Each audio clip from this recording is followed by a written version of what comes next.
Listo, chicos. Ahí ya está grabando y ahora... ok. Entonces, buenas noches, chicos. Bienvenidos en esta ayudantía que será ciertamente breve del día de hoy.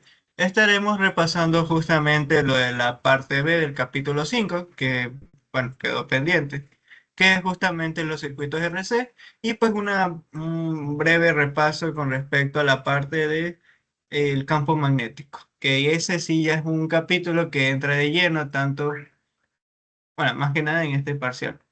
¿No? Entonces, circuito RC, por su nombre, como lo dicen, es que básicamente nosotros vamos a tener eh, dos elementos en nuestro circuito. R, obviamente, con respecto a la resistencia,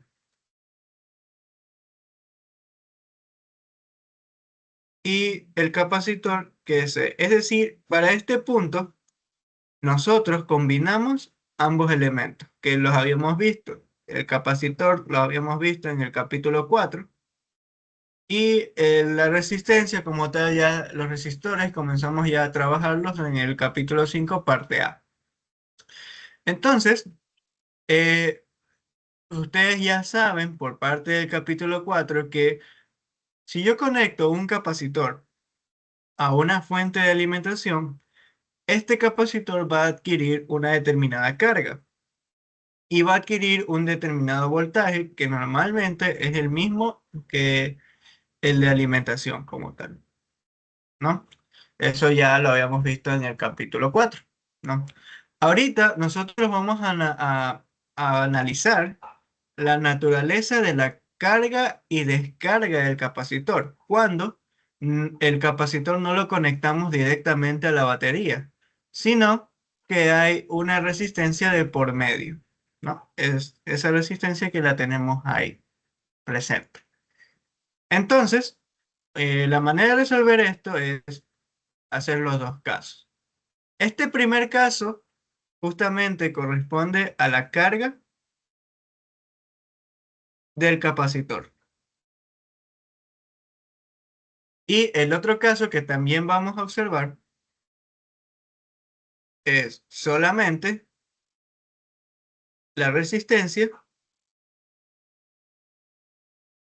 y el capacitor. Pero para este caso nosotros decimos que el capacitor ya tiene una carga inicial o en otras palabras ya tiene un voltaje inicial. Es decir, ya presenta un voltaje, ya está cargado. Por lo que obviamente en este caso, por medio de la resistencia, va a comenzar a descargarse. Entonces, este caso de aquí vendría a ser la descarga del capacitor. Vamos a comenzar con el segundo porque es mucho más fácil, ya que el primero tiene que ver con ecuaciones diferenciales, cosas que ustedes, creo, aún no lo han visto o recién lo están viendo, en su mayoría, me imagino. Por lo que vamos a comenzar con el segundo. Entonces, para resolver esto, pues simplemente lo resolvemos utilizando las leyes de Kirchhoff, más que nada la de sumatoria de voltajes en esta malla, que me tiene que dar igual a cero, ¿no? Entonces, aquí tenemos tanto el voltaje de la resistencia como también el voltaje de la capacitancia. ¿Estamos de acuerdo? Entonces, nosotros vamos a obtener que el voltaje, bueno, esto déjenlo corrijo bien. Vamos a establecer este sentido de la corriente, solo por esta ocasión. Nos va a quedar que el voltaje del capacitor menos el voltaje de la resistencia tiene que ser igual a cero.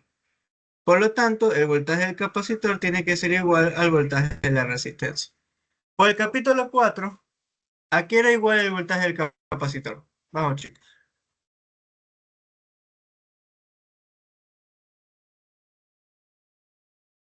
El de resistencia fácil, eso lo tenemos bien claro.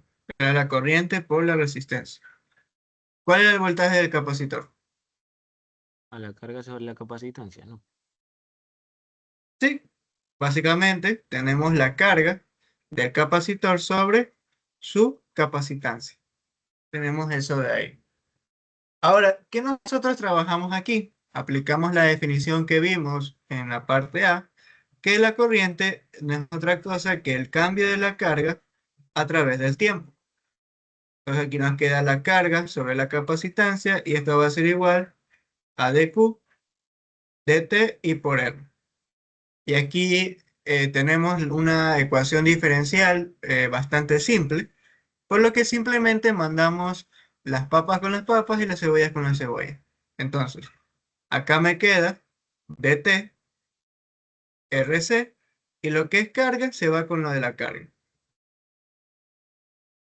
Y esto de aquí ya lo podríamos integrar, ¿no? Entonces la integral de esta primera nos queda t sobre rc, y acá nos queda esta integral de q sobre q, y acá nos quedaría logaritmo natural de q. Ahora, ¿cuál es el problema hasta ahora? Primero, primera cosa que no hemos hecho, no establecimos los límites de integración, por lo que vamos a establecerlos. Vamos a decir que la descarga comienza en un cierto tiempo cero hasta un cierto tiempo t. Y que al principio pues vamos a tener una carga inicial y luego vamos a tener cualquier otra carga. Segundo, la parte física. Recordemos que el capacitor comienza a descargarse. Entonces yo les pregunto a ustedes, chicos, ¿la corriente tiene sentido que comience a aumentar o comience a disminuir? ¿Cuál fue la pregunta, maestro? Disculpe. Sí, si el capacitor se está descargando, ¿qué sucede con la corriente de mi circuito? ¿Comienza a aumentar o comienza a disminuir? Aumenta porque el capacitor está proveyéndole esa energía. Pero recuerde que el capacitor se está descargando. Entonces, mientras se va descargando, cada vez provee menor energía. ¿Y qué sucede con la corriente? Disminuye. Exacto. Entonces, la derivada, la pendiente como tal, es negativa. Ese signo es el que vemos reflejado acá y que pues a la mala este signo lo puedo mandar al otro lado. Entonces, aquí realmente me quedaría menos t sobre rc y acá me quedaría logaritmo natural de q menos logaritmo natural de q sub 0. Esto de aquí yo lo puedo escribir de la siguiente manera. Logaritmo natural de q sobre q sub 0, ¿verdad? Por las propiedades del logaritmo. Y para despejar este logaritmo, pues simplemente elevo todo a Euler. Por lo tanto, aquí me queda Euler menos t sobre rc es igual a q sobre q sub 0 y q con respecto al tiempo es igual a q sub 0 por Euler elevado a la menos t sobre rc. Y este de aquí, chicos, es la fórmula, es la función de cómo se comporta la carga del capacitor cuando está descargándose. ¿Sí pueden notarlo? Ahora, si yo lo quiero trabajar en términos de voltaje, simplemente recordemos que el voltaje es igual en un capacitor a la carga sobre la capacitancia. Por lo tanto, si yo reemplazo en ambos casos, como la capacitancia no depende ni de la carga ni del voltaje del capacitor, aquí me queda un voltaje con respecto al tiempo sobre capacitancia es igual a voltaje sub 0 sobre capacitancia, Euler menos T sobre RC. Se eliminan las capacitancias y nos queda que el voltaje del capacitor cuando se está descargando es igual al voltaje inicial que tiene por Euler elevado a la menos t sobre RC. Y aquí introducimos el RC, donde RC no es otra cosa que la constante del tiempo, conocida como tau. Por lo tanto, para este circuito, el voltaje del capacitor está definido como V sub 0, Euler menos T sobre tau. Y es esta una de las fórmulas que ustedes ya conocen, que las pueden encontrar también en el libro, solo que ahorita ya las tienen demostradas. ¿Alguna pregunta hasta aquí, chicos? Yo, profe, una consulta. Esa última expresión que usted puso ahí, la del voltaje, ¿solo se Sí, utiliza cuando está en descarga o se la utiliza para... solo es en Sí, descarga, ojo, aún solo estamos explorando la parte de descarga. La parte de carga es muy distinta. Bueno, al menos la fórmula no es tan distinta, la verdad sí es un poco parecida y eso ayuda a aprenderla, pero el comportamiento, eso sí es totalmente distinto.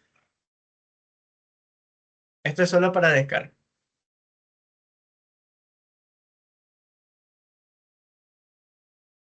¿ok? Ahora, ¿cómo se comporta la corriente? Bueno, yo ya obtuve, de hecho, dejen ver si desplazo esto. Yo ya obtuve la parte de voltaje y de carga del capacitor. Vamos ahora con la parte de la corriente. Yo sé que la corriente es igual a la derivada de la carga con respecto al tiempo. Y justamente ya tenemos la carga en función del tiempo. Entonces, ¿qué es lo que yo tengo que hacer? Derivar con respecto al tiempo. Todo esto, derivarlo con respecto al tiempo. ¿Y a qué es igual la corriente en este caso?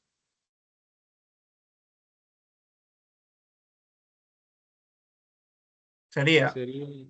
Q sub 0 por RC, ¿verdad? Y elevado a Euler menos T sobre RC.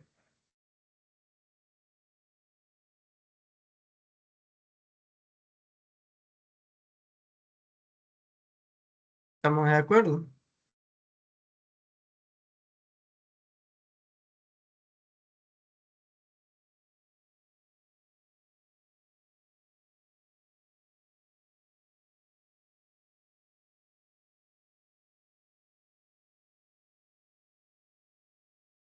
Entonces, si yo quiero escribir esto en términos del voltaje, ¿cómo me quedaría? Yo sé que Q sub 0 no es otra cosa que V sub 0 sobre C por RC y esto por Euler menos T sobre RC. Entonces, se me elimina, a ver, no, una disculpa. Aquí, chicos. Ya vi que está mal. No es por RC. Me falló la derivada ahí. Es sobre, es Q sub 0 sobre RC por Euler menos T sobre RC. Ahí sí está bien. Entonces, si yo lo escribo en términos de voltaje, aquí me queda, ¿a qué era igual la carga del capacitor?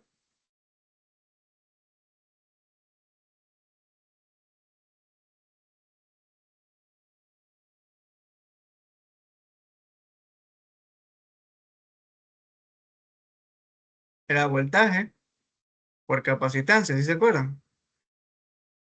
Sobre RC y Euler menos T sobre RC. Entonces, se elimina esta C y me queda que la corriente es igual al voltaje inicial sobre la resistencia por Euler menos T sobre RC o sobre tau.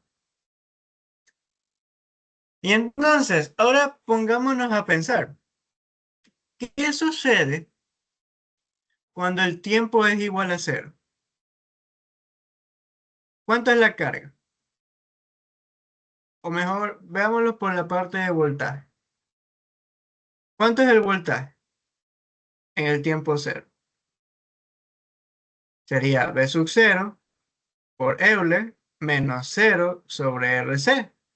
Y Euler elevado a la 0 me da 1. Por lo tanto, me queda B sub 0, el voltaje inicial. Tiene sentido, ¿no? Cuando el tiempo es 0, al principio tengo el voltaje inicial del capacitor. ¿Qué sucede cuando pasa mucho tiempo? Es decir, T tiende a infinito. Entonces, aquí aplico un límite de B que tiende a infinito. Y en este caso, por igual, coloco B sub 0, Euler menos B sobre RC. Esto de aquí a la mala es como que yo tenga B sub 0 sobre Euler menos B sobre RC. Entonces, ¿qué sucede? Perdón, aquí ya no va el menos. Entonces, ¿qué sucede si B tiende a infinito? ¿Qué sucede con el resultado de Euler elevado a infinito? ¿A qué valor va a tender? Cero. No, pues va a tender a infinito, a la parte de abajo, el denominador. Ah, la parte de abajo. Sí. Ven que esto aquí, a ver, se lo escribo mejor. Nos queda B sub 0, Euler B sobre RC. Entonces, como B tiende a infinito, Euler elevado a infinito va a tender también a infinito.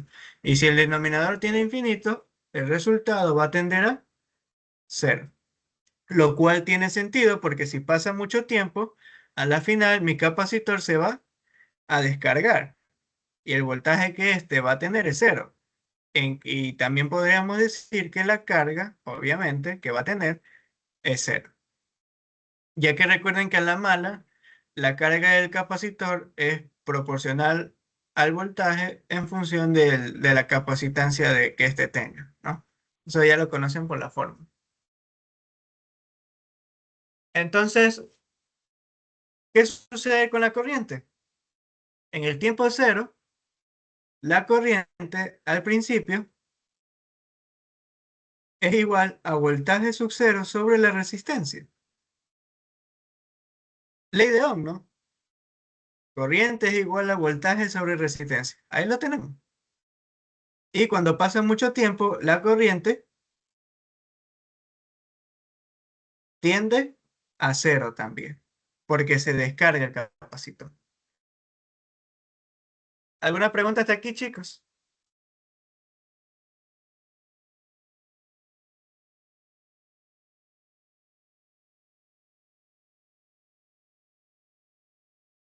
Y copié toda la pizarra.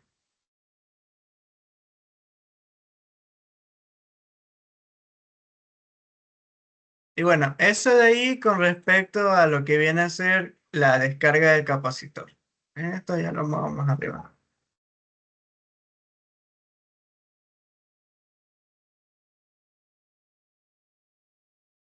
Ahora vamos a lo siguiente, la carga del capacitor. Ahora vamos a ver carga del capacitor. Y para este caso, el circuito es una batería que tiene una FEM, una resistencia R y un capacitor.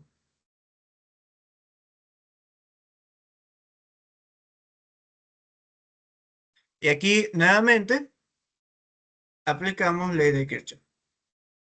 Entonces, cuando el capacitor está cargándose, perdón, cuando el capacitor está cargándose, este capacitor ya no funciona, ya no sirve como una fuente de alimentación, una batería, sino que más bien aquí está actuando como una caída de tensión, asimismo como la resistencia.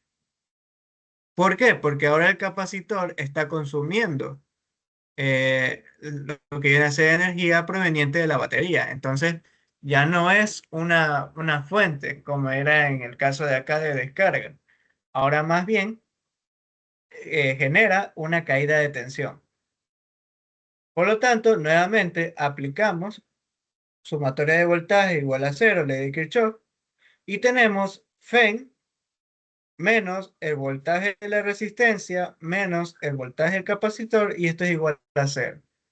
Entonces, Fen menos el voltaje de la resistencia, que vendría a ser la corriente por la resistencia, menos el voltaje del capacitor, que es la carga, sobre la capacitancia, y esto es igual a cero.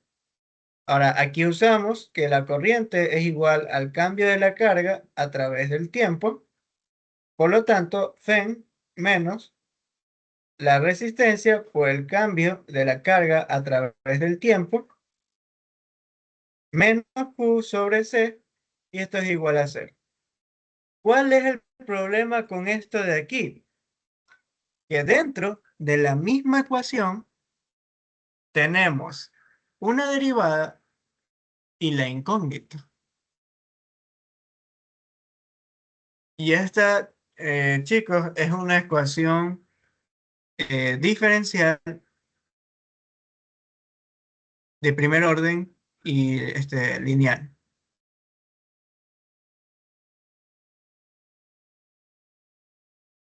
Que bueno, para los que ya están viendo o, bueno, ya vieron ecuaciones diferenciales o ecuaciones diferenciales de álgebra lineal, que no sé si también la ven, esto de aquí deberían poder resolverlo.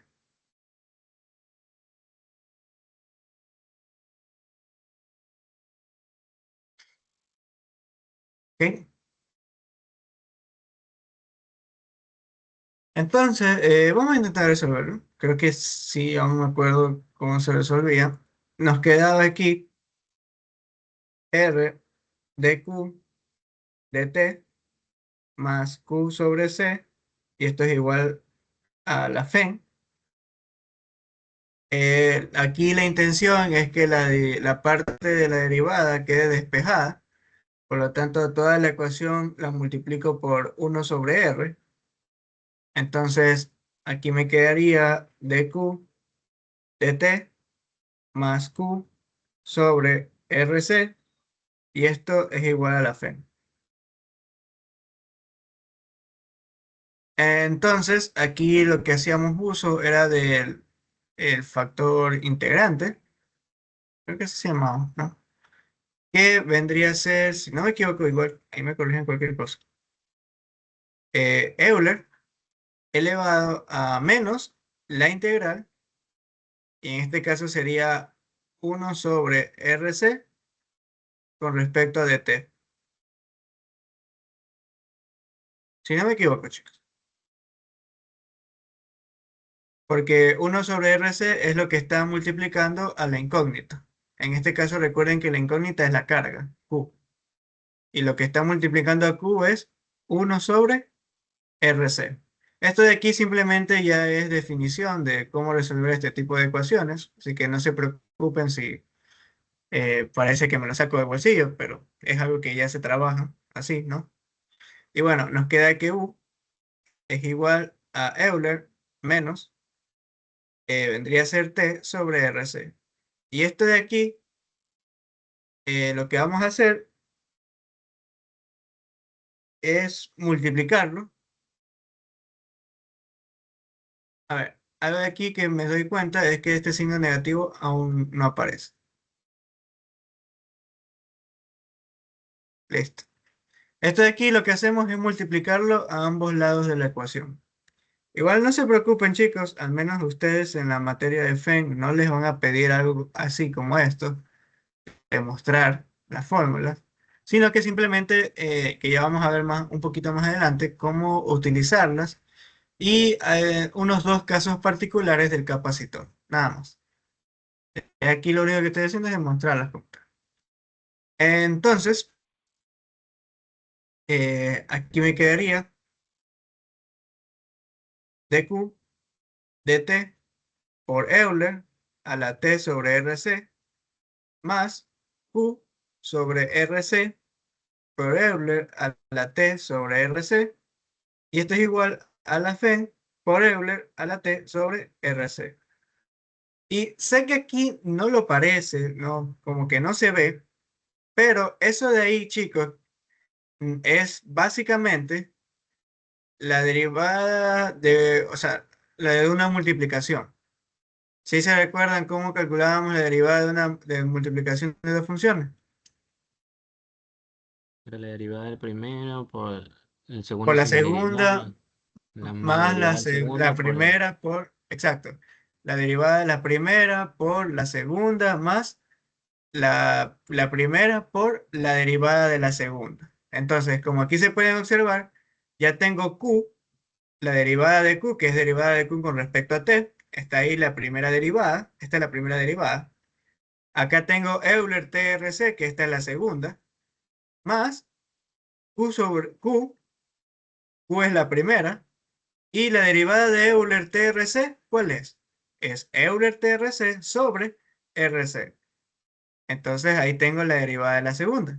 Por lo tanto, todo esto lo puedo escribir de la siguiente manera. La carga Q por Euler T sobre RC. ¿Sí se dan cuenta? Todo lo que está ahí arriba lo puedo reescribir de la siguiente manera.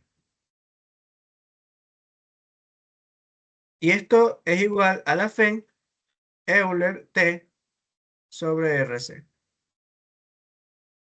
Entonces, perdón, entonces tengo aquí la derivada de la carga Q Euler T sobre RC es igual a la FEN Euler T RC y esto dt.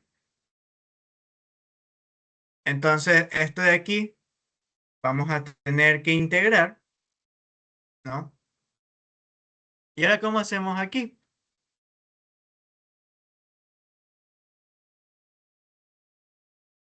Vamos a decir que vamos a partir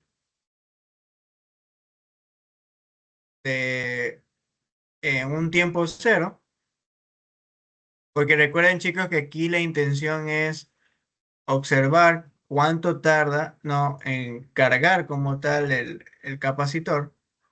Entonces, esto de aquí integrando, nos va a quedar Q Euler T sobre RC, pero, y aquí viene lo que vamos a hacer.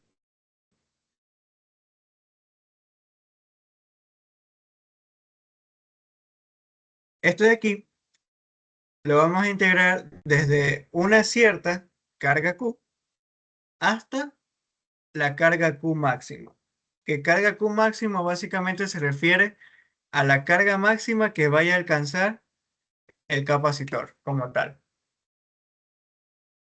Entonces, parto desde una carga Q hasta una carga Q máxima. Y nada, esto vamos a decir que parte de un tiempo cero a un tiempo t, por así decirlo. Entonces, aquí integramos, perdón, esto. ¿Y cuál es la integral de Euler a la TRC?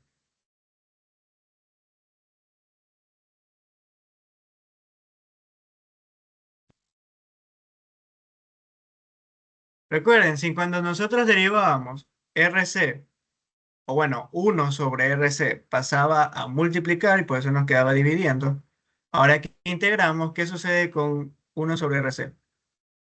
Pasa a a dividir. dividir. Entonces es como dividir para 1 sobre RC, que es lo mismo que multiplicar por RC. ¿Estamos todos de acuerdo? Entonces esto de aquí es como multiplicar la FEN por RC, ¿verdad? Y tenemos el siguiente resultado, Euler a la T sobre RC. Y esto lo vamos a evaluar desde el tiempo T hasta el tiempo cero. Entonces, aquí nos queda la FEN por RC. Y esto evaluado en el tiempo T nos da lo mismo.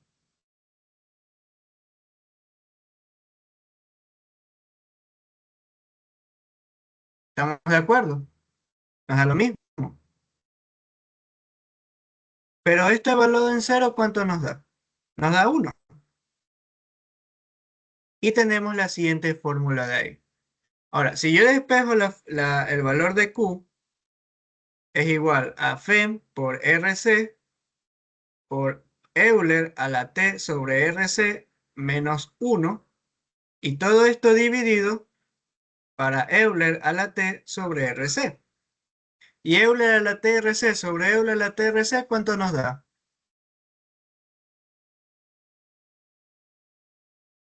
Nos da 1.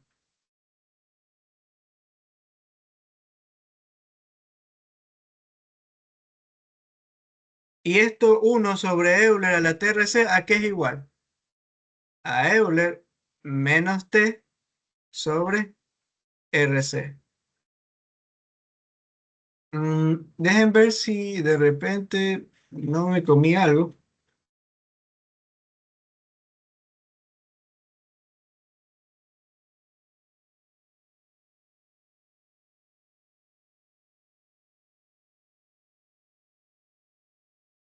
Ah, ya observé que me comí aquí. Cuando aquí multipliqué 1 sobre R, aquí faltó dividir para R también. Corrijan eso, chicos. Aquí faltó dividir para R. Entonces, acá también va dividido para R. Y desde aquí ya se nos elimina la R. Entonces, esto que estaba dividiendo para R se elimina. Y ya de ahí en adelante ya no aparece la R. Corrijan eso de ahí, chicos.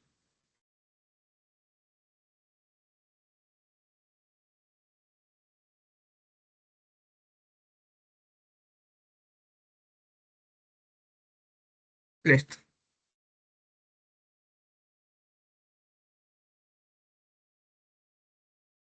Ahora, yo les pregunto, ¿la FEN es o no es un voltaje? Sí, ¿Y qué sucede cuando yo multiplico voltaje por capacitancia? ¿Qué obtengo? la carga. Esto de aquí, chicos, es la carga máxima del capacitor. Entonces tenemos la carga máxima, que no es otra cosa que la FEM por la capacitancia, por 1 menos Euler a la menos T sobre RC. Y ahí tienen la otra fórmula demostrada.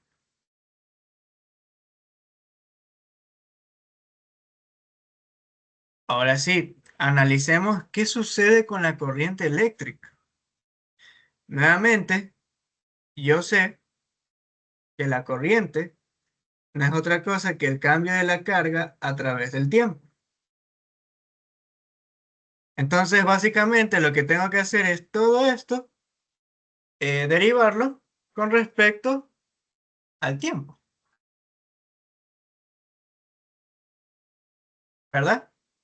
Entonces, yo aquí tengo, sería la carga Q su derivada y sería la derivada de Q máximo por 1 menos Euler a la menos T sobre RC.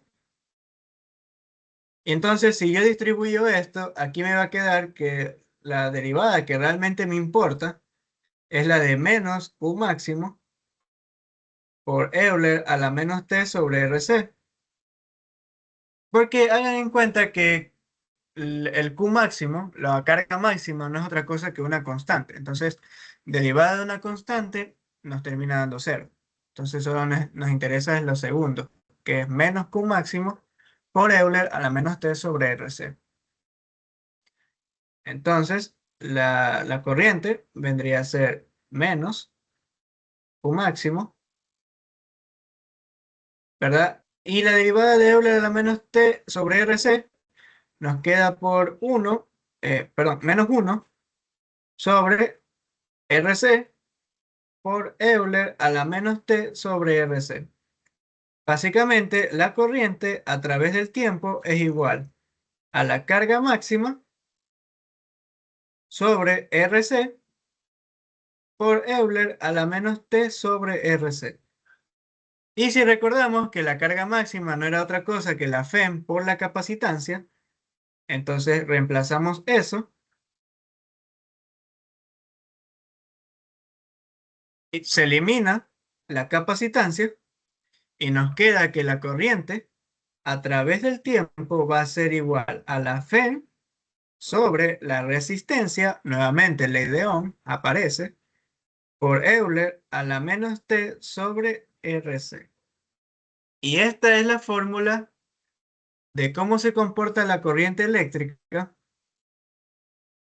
mientras se carga el capacitor. Acá tenemos cómo se comporta la carga del capacitor.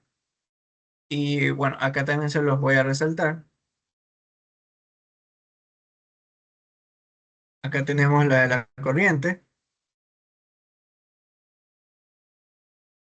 Y bueno, aquí yo les dejé escrito lo del voltaje. Recuerden que ese voltaje que estamos midiendo ahí es del capacitor. Cuidado, lo confunden.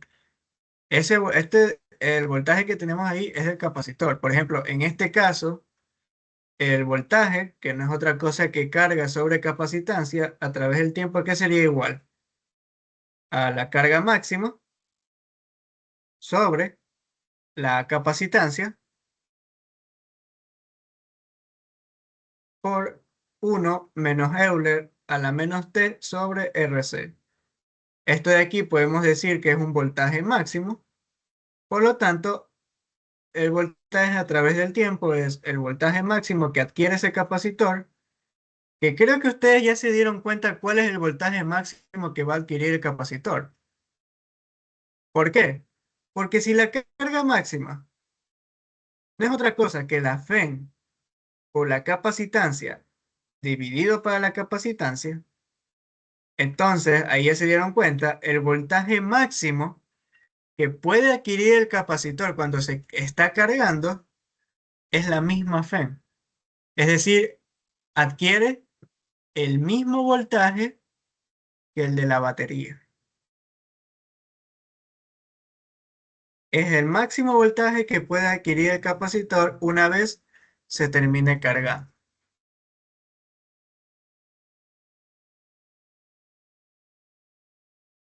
¿Y por qué lo digo cuando se termine cargando? ¿Qué sucede cuando el tiempo es igual a cero? ¿Qué sucede cuando el tiempo tiende a infinito? Cuando el tiempo es igual a cero, y esto de aquí aplica tanto para la carga como para el voltaje del capacitor, el voltaje cuando es cero nos queda la FEM por 1 menos Euler a la menos cero sobre RC. Y Euler a la cero es 1. Y 1 menos 1 es cero. Lo cual tiene sentido, porque al principio, como el capacitor recién se está cargando, su voltaje es cero. ¿Qué sucede cuando pasa mucho tiempo? Cuando t tiende a infinito. Entonces decimos que t tiende a infinito, nos queda la FEM, 1 menos Euler, menos, digamos que t sobre RC. ¿Y qué sucede si t tiende a infinito? Todo este resultado de aquí va a tender a cero. Por lo tanto, cuando pasó mucho tiempo, el voltaje del capacitor es la misma FEM, es el mismo voltaje de la batería. Es decir, que cuando se está cargando el capacitor y pasa mucho tiempo, el capacitor adquiere el mismo voltaje que el de la batería. Y aquí viene algo que daña, la verdad, completamente la lógica. ¿Qué sucede con la corriente? Cuando el tiempo es cero, observamos que es la FEM sobre la resistencia por Euler a la menos cero sobre RC. Y esto es igual a la FEM sobre la resistencia. Pero cuando pasa mucho tiempo, obtenemos que la corriente es cero. O sea, que tanto cuando se carga como se descarga el capacitor, en ambos casos la corriente disminuye. Uno podría pensar, ¿no? La idea, que en la realidad lo que sucede es que la corriente debería aumentar, ¿no? Es como que una idea por ahí que podríamos decir. Pero realmente lo que sucede es que tanto cuando se descarga como se descarga el capacitor, la corriente disminuye. En ambos casos, la corriente va a disminuir. ¿Alguien sabría decir por qué?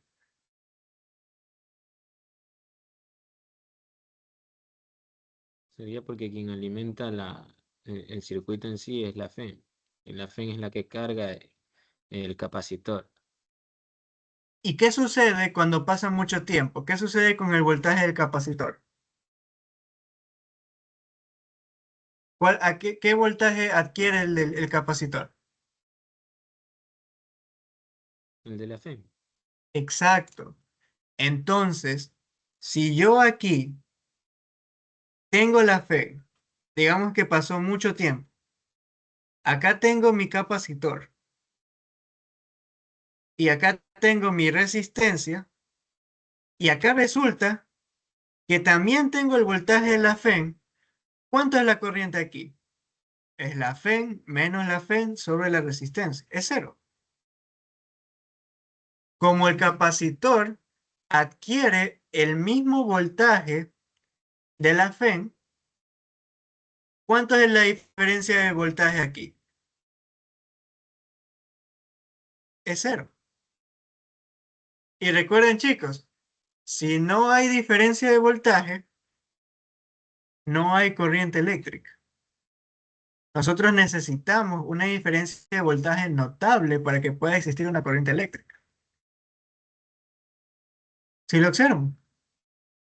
En cambio, ¿qué sucedía al principio? Al principio, tengo mi resistencia, tengo mi capacitor. Al principio, ¿cuál era el voltaje del capacitor? Era cero. Entonces, ¿cuál es la diferencia de voltaje aquí? Fn menos cero es Fn. Por lo tanto, ¿cuánto es la corriente? Aquí la corriente es igual a Fn menos cero sobre la resistencia, por lo tanto es Fn sobre la resistencia. Tenemos la corriente máxima. ¿Sí lo ven?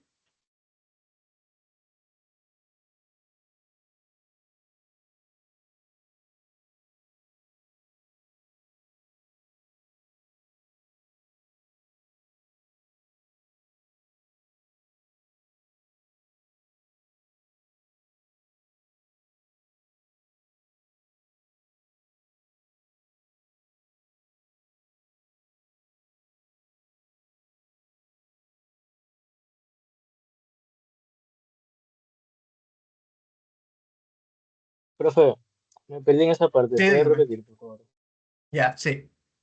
Como puede observar, cuando pasó mucho tiempo, recuerde, este de aquí es cuando pasó mucho tiempo, el capacitor se carga y adquiere el mismo voltaje que el de la batería. Entonces, como yo tengo el mismo voltaje aquí y aquí, la diferencia de voltaje en la resistencia es cero. Por lo tanto, mi corriente es cero, porque no tengo una diferencia de voltaje.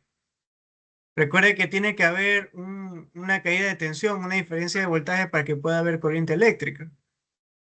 Mientras que en el segundo caso, cuando tiempo es igual a cero, es decir, al principio, cuando el capacitor recién comienza a cargarse, yo sí tengo una diferencia de voltaje, porque el capacitor no tiene voltaje aún.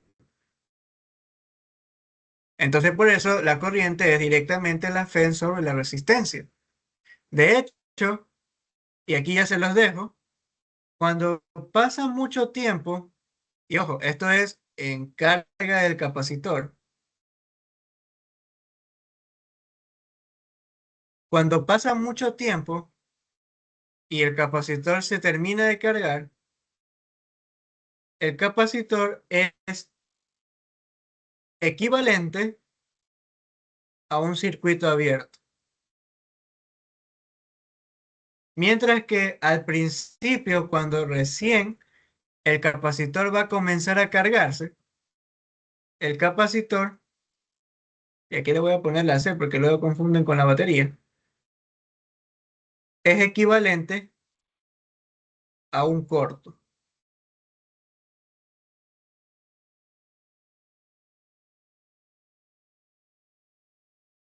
Tal, y aquí obviamente ya lo tienen demostrado por qué.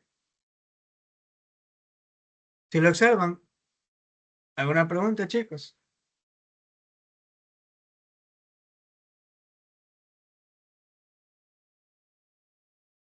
Ahora vamos con algo interesante, que no sé si a ustedes sí se los explicaron, pero si no, pues chuta, pero es algo importante, la verdad. Yo tengo este circuito,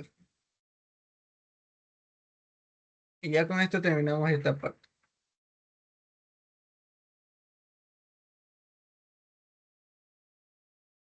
¿verdad?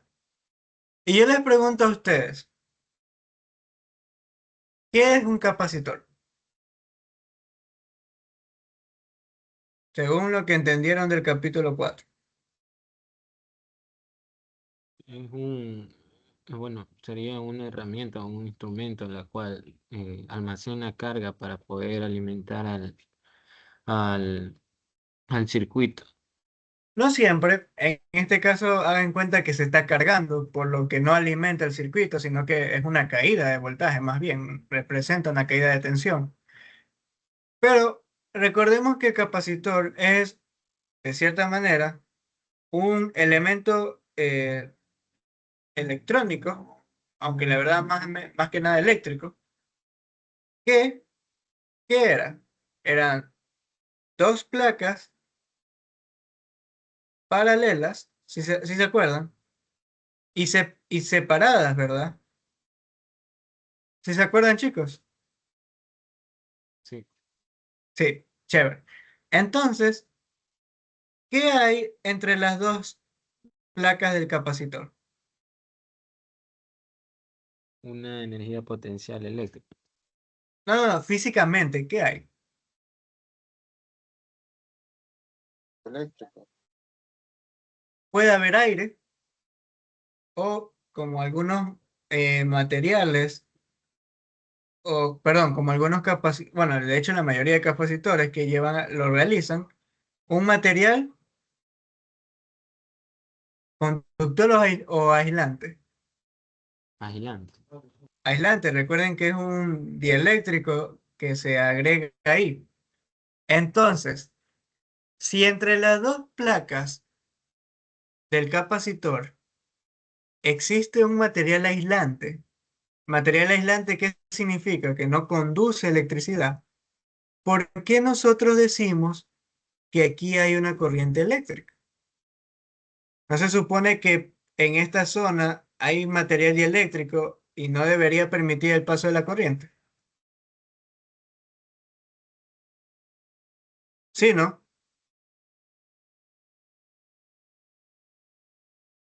Entonces, ¿por qué si las fórmulas nos dan resultados, nos dicen que sí hay una corriente eléctrica ahí? Nos dicen cómo se comporta esa corriente eléctrica, pero si yo lo observo, ¿no? Físicamente, yo veo que ahí hay un material aislante. Entonces, ¿por qué decimos que ahí se presenta una corriente eléctrica? Si técnicamente, a grosso modo, el circuito no está cerrado, porque hay un Pero material sería, aislante de por medio. Entonces, técnicamente por ahí no pasa corriente eléctrica. Entonces, ¿por qué decimos que hay una corriente eléctrica ahí? porque de un otro modo, un material dieléctrico simplemente no es buen conductor, no que no conduce, sino que no es un buen conductor para la electricidad, ¿Usted creo yo. sabe, usted sabe la resistividad que tienen los materiales aislantes? Estamos hablando de resistividad de por 10 a la 10, por 10 a la 20, a la 28. Estamos hablando de una resistencia que supera los megaohmios.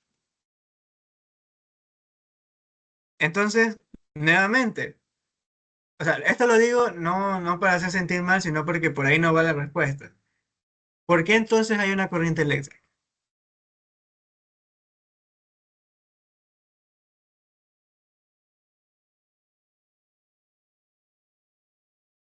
si la corriente simplemente es Fe sobre la resistencia y un material aislante es tan resistente que puede tener una resistencia de hasta el orden de los mega ohmios?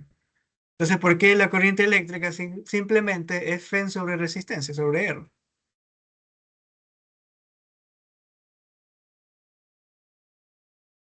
Y eso de ahí, chico, es algo que, bueno, lastimosamente no siempre se lo suele explicar, ¿no? Y que ustedes, que, bueno, no son, no, obviamente en su momento en la clase no lo observan, no se dan cuenta, pero estaría bien que se los puedan preguntar a sus profesores. Igual yo se los voy a explicar. Uy, esto no es. Ya, si hay copia. Ya. Tiene que ver con las ecuaciones de Maxwell.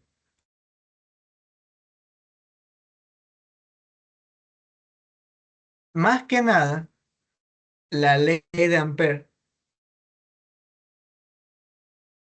que yo sé que la vamos a ver en el capítulo 7, pero solo les voy a pedir que la analicen. La ley de Ampère, y ya lo van a ver en el capítulo 7, me dice que nosotros podemos encontrar un campo magnético cuando hay presencia de una corriente eléctrica. Ojo, de una corriente eléctrica. Eso ya lo vamos a ver en el capítulo 7. Ahorita no es lo que nos interesa. Sin embargo, miren cómo Maxwell define la corriente eléctrica. La corriente eléctrica la define de dos maneras, como la que conocemos, que es la corriente I, ¿verdad? Que es básicamente cuánta carga atraviesa por un material conductor en una determinada sección transversal. Eso ya lo vimos en la parte A. Pero miren cómo también define la corriente eléctrica. ¿Sí lo ven? También define la corriente eléctrica como E sub cero por la derivada del campo eléctrico con respecto al tiempo.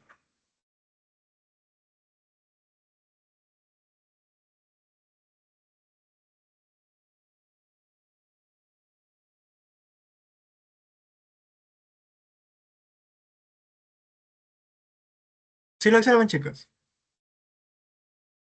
Entonces, corriente eléctrica, al parecer, no solo es cómo fluyen cargas a través de un material conductor. La corriente eléctrica también se percibe como el cambio del campo eléctrico a través del tiempo. Y recordemos, en un capacitor, ¿cómo almacena la energía? ¿Por medio de qué?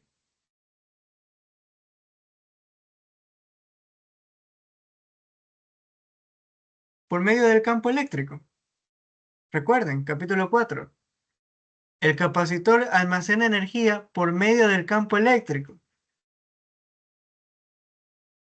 Y resulta que cuando recién comienza a cargarse, nosotros tenemos la máxima variación del campo eléctrico, porque recién comienza a crecer el campo eléctrico, tenemos la máxima variación.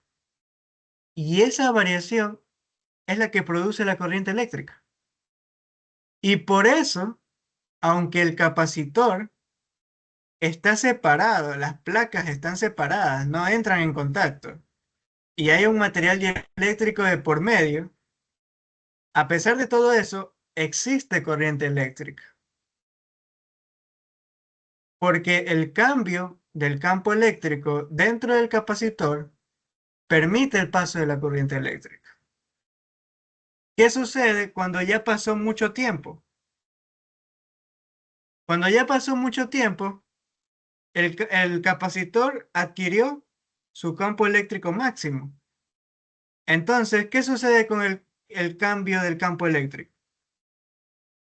Obviamente ya dejó de cambiar porque ya llegó a su punto máximo. Entonces, la derivada del campo eléctrico es cero. Y si la derivada del campo eléctrico es cero, ¿cuánto es la corriente? La corriente es cero. porque como ya no hay variación del campo eléctrico dentro del capacitor, la corriente ya es cero. Entonces, ya lo tienen explicado a través de fórmulas. Ya lo tienen explicado de manera circuital, con los voltajes, corriente, etcétera. Y ya lo tienen explicado por medio del campo eléctrico con las ecuaciones de Maxwell. Ahora ya saben por qué, aunque el capacitor, las placas son separadas, tiene un material dieléctrico y de manera que uno lo observa, uno lo que primero que pensaría es que ahí corriente es imposible que exista, pero ahora ya saben por qué sí hay corriente eléctrica a pesar de todo eso. Y bueno, es algo que, bueno, digamos en su mayoría no suelen explicarlo, pero nunca está de más entenderlo. Y eso, chicos, vendría a ser con respecto a lo que son los circuitos RC. ¿Alguna pregunta hasta aquí, chicos?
A ver, sí. Con respecto al segundo parcial, chicos, la verdad, la parte de campo magnético es uno de los capítulos que, digamos, es más fácil, ¿no?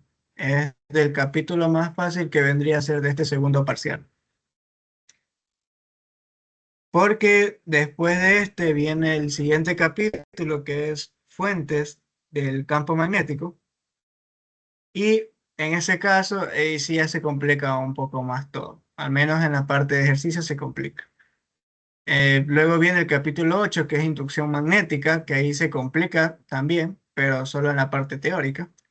Y bueno, terminamos con el capítulo 9 que es corriente alterna, que la verdad, cómo lo explican dentro de la materia de FEN es muy simple, es muy fácil, porque solo a ustedes solo se los dan como casi un conjunto de fórmulas, pero al menos yo, cómo lo explico, o al menos cómo me gusta explicarlo, que eso ya será cuando veamos el capítulo 9 es como realmente sucede, que es la parte de fasores, números complejos, etcétera. Que no sé por qué no se nos explican con números complejos, pero bueno, la verdad tampoco es muy complicado de entender. Entonces, ahora sí, comenzando con lo que la verdad nos vamos a centrar en este segundo parcial, vendría a ser el campo magnético.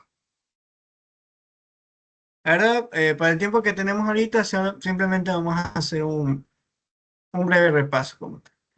Entonces, chicos, ¿dónde ustedes han visto el campo magnético? ¿O dónde lo han percibido?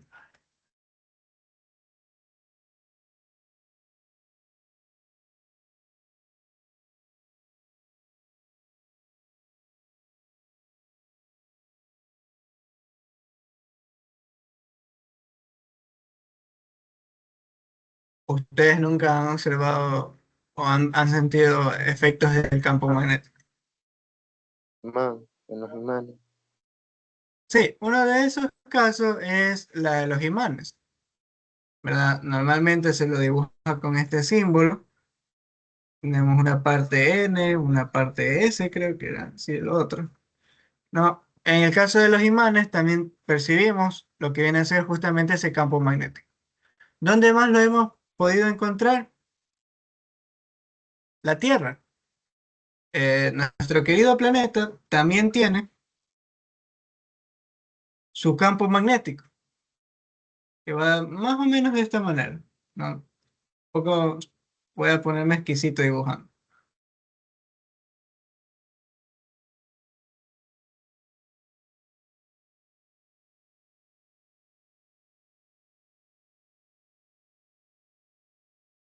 A ver, esto,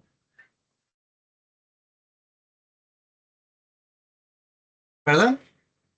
Que las herramientas, los elementos que nosotros utilizamos para justamente aprovechar ese campo magnético es justamente las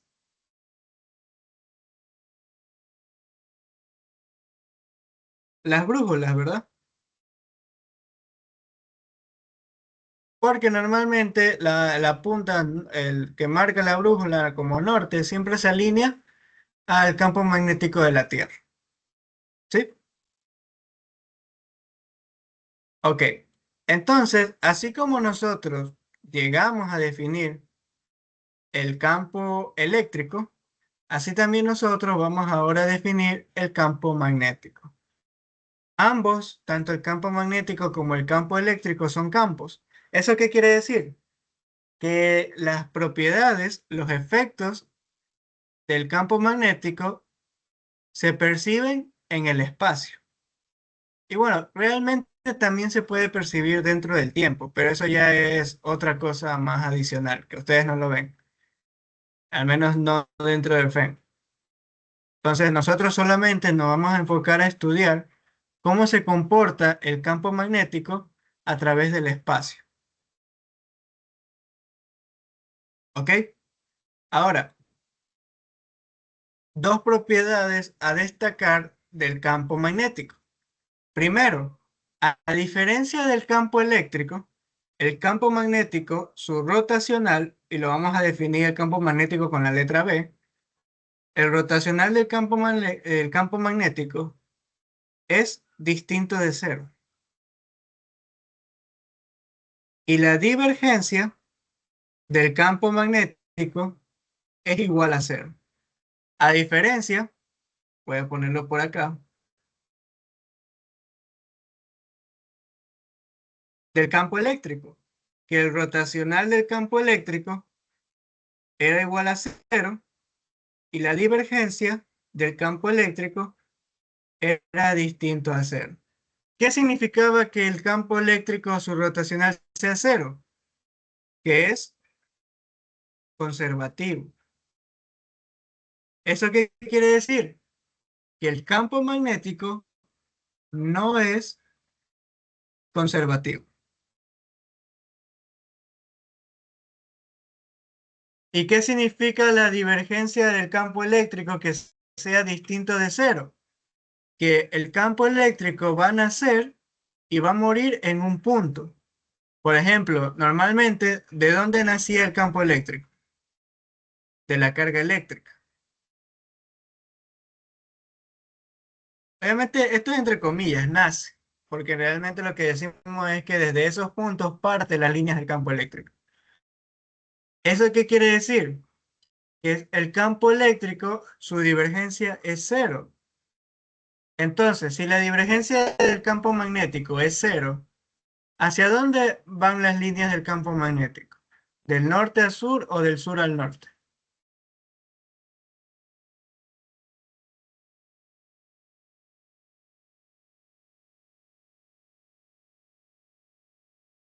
Vamos, chicos. El que No, usted dibujó va de norte a sur. ¿Cómo? No, pero díganme ustedes, según lo que nos dice la divergencia del campo magnético, ¿De dónde a dónde van las líneas del campo magnético? ¿De norte a sur o de sur a norte? Lo que ustedes crean a base de eso.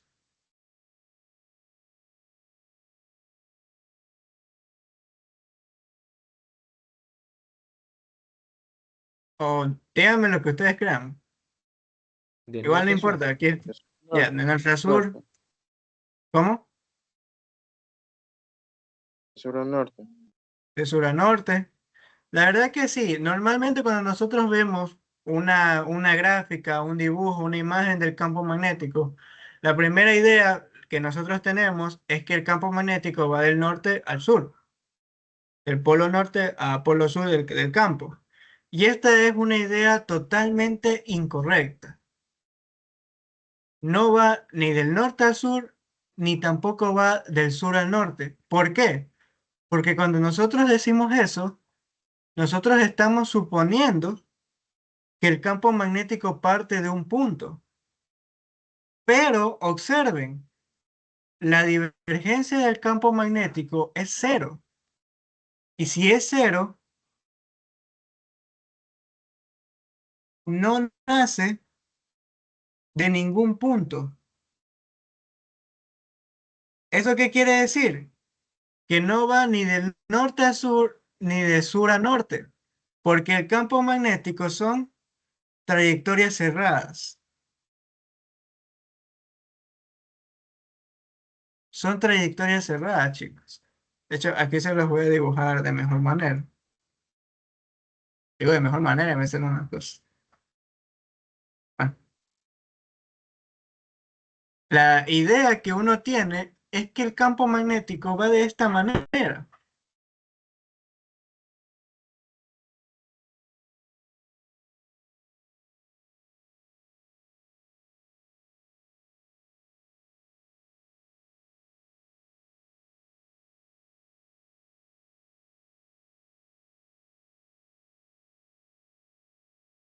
Pero, en realidad, por la propiedad que tiene el campo magnético de que son trayectorias cerradas, es decir, no nacen ni mueren en ningún punto, son cerradas, el campo magnético realmente está dibujado de esta manera.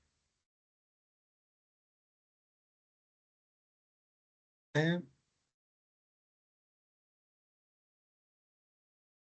O sea, como que atraviesan, sería. Exacto. ¿Por qué? Porque, perdón, aquí en dirección contraria. Porque el campo magnético, las líneas del campo magnético son cerradas. No nacen ni mueren en ningún punto. Son trayectorias, son, digamos, por decirlo así, líneas cerradas. ¿Sí lo observan? Entonces, esto lo digo porque lo suelen tomar mucho en control de lectura. No nace ni muere en ningún punto. No es que parte del polo, la parte norte, y luego llega a la parte sur o viceversa. No, no, no, nada de eso. Realmente no parte de ningún punto, porque el campo magnético son líneas, trayectorias cerradas.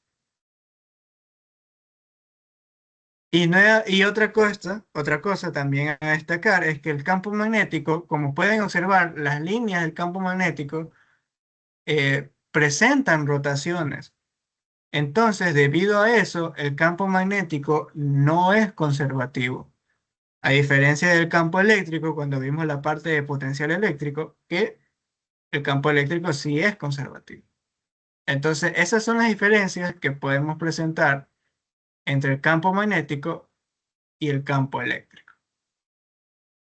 Recuerden, nosotros, el campo magnético también es un vector y las unidades lo vamos a ver representado en Tesla, que asimismo como la unidad de faradios en los capacitores, la unidad es muy grande, la verdad.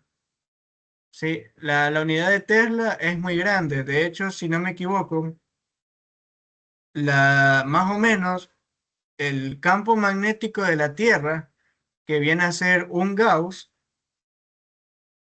si no me equivoco, un Gauss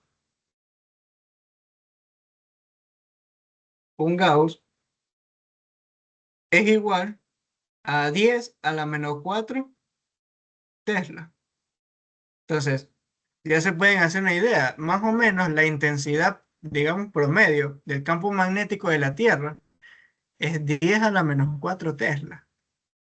Y esto es porque la unidad Tesla del campo magnético es una unidad, la verdad, muy grande. Así como la parte de los faradios en los capacitores. Entonces es por eso que nosotros vamos a vernos de repente trabajando con campos magnéticos de un Tesla como máximo, de ahí militeslas, etcétera. Así como nosotros encontraríamos capacitores de, por ejemplo, microfaradios, milifaradios, nanofaradios, etcétera, ¿no? Entonces, ¿cómo nosotros percibimos los efectos del campo magnético? Una manera que se hizo es por medio de una carga. Que, digamos, esta carga se ve afectada, digamos, por un campo magnético que va saliendo de la pantalla. Es decir, el campo magnético va de esta manera. La carga, o la partícula tiene que tener una carga eléctrica y no solo eso, sino que tiene que tener una velocidad. Y ustedes dirán, chuta, profe, ¿para qué yo quiero una partícula que tenga una carga, tenga una velocidad y esté dentro de un campo magnético? ¿Qué es lo que va a pasar ahí? Ahí aparece las fuerzas de Lorentz, que mejor dicho, es la fuerza magnética.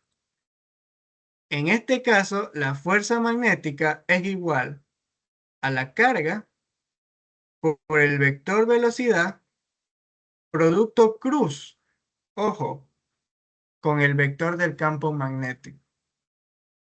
¿Eso qué quiere decir? Que la magnitud, ¿a qué va a ser igual? Bueno, va a ser igual a la carga por la magnitud de la velocidad, por la magnitud del campo magnético y por el seno de teta, donde teta es el ángulo entre el campo magnético y la velocidad de la partícula. ¿Y cómo nosotros encontramos la dirección?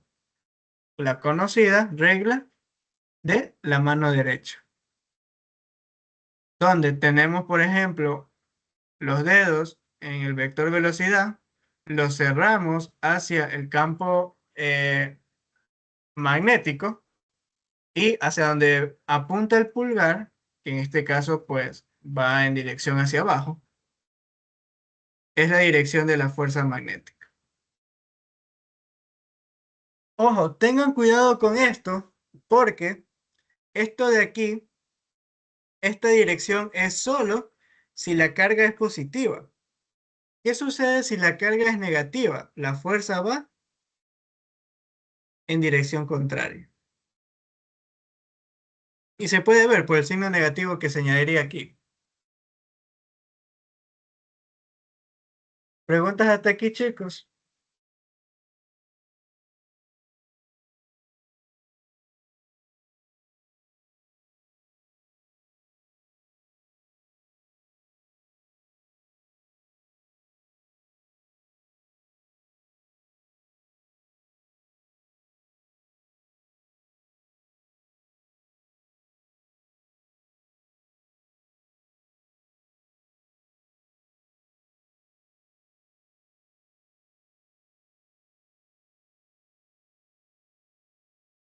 Ok.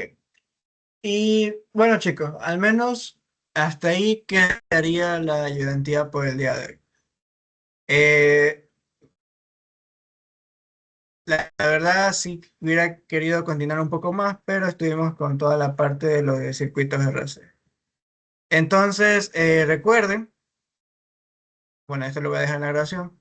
El día de mañana tenemos también ayudantía de manera presencial en las horas de 11 a 1 de la tarde. En toda esa franja horaria vamos a tener ayudantía, por lo que intenten asistir porque ahí vamos a terminar de repasar la parte de campo magnético y pues sí, obviamente yo creo que sí vamos a alcanzar practicar ejercicio. Igual, no se preocupe, chicos, la verdad, campo magnético es uno de los capítulos más breves y pues no tan difíciles de comprender. Entonces, detengo hasta aquí la grabación y bueno, no sé si tienen alguna duda.